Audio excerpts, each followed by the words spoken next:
It's sort of it expedites the destination of nirvana, emptiness, nothingness. It's the same destination as meditation. It's just much more effective. It's like, let's say you live in a world that you could measure on an energetic scale from 0 to 30. 0 is empty. You in connection with all of existence. The destination that every meditator fantasizes about reaching. 30, the other end of the spectrum, is so off the chart, overwhelmingly energetic that your system usually just shorts out before you even get there. It overwhelms your system. It's like running 220 volts through a 110 volt system. It just shorts everything out. You live at 15. 15 is your normal. Meditation is going from 15 to 0 progressively. Any meditator knows that when you go progressively from 15 to 0, somewhere around 5, 4, 3, it becomes very difficult to just completely let go. So you get to 3 or 4 or 2 maybe, and then you jump up to 10. And you do this kind of an elevator yo-yo kind of thing.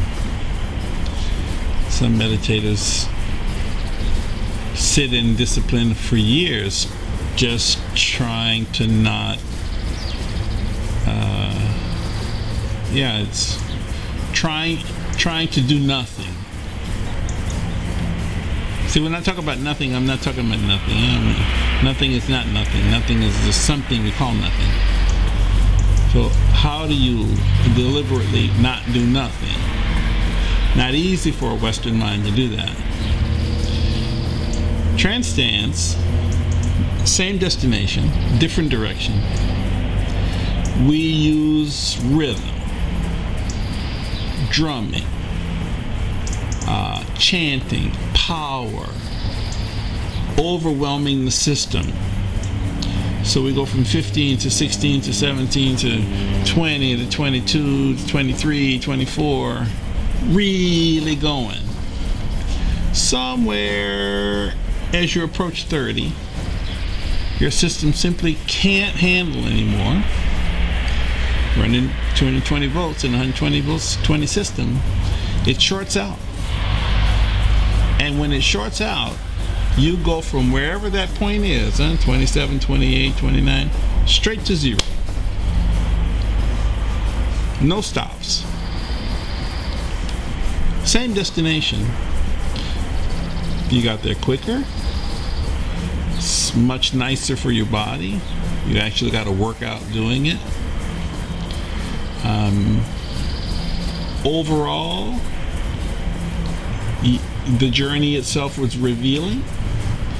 So a lot of stuff going on that climb, and will witness in you a lot of stuff as a result of hitting 0. So there's 2 paths to transformation. One of them is abstinence. That's 15 to 0, abstain, abstain, abstain, abstain. The other one is indulgence.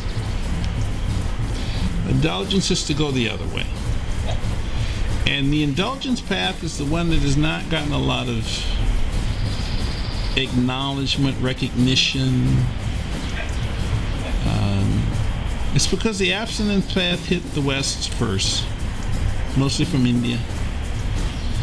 Lots of people were into transcendental meditation and all these abstinence paths, fasting, these kinds of things.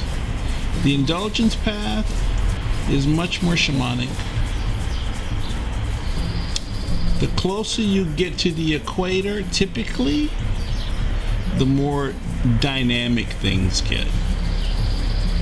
The further away you are from the equator, the less dynamic things tend to be.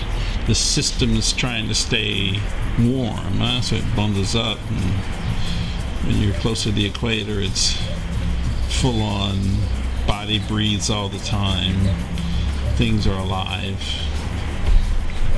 And so the shamanic path is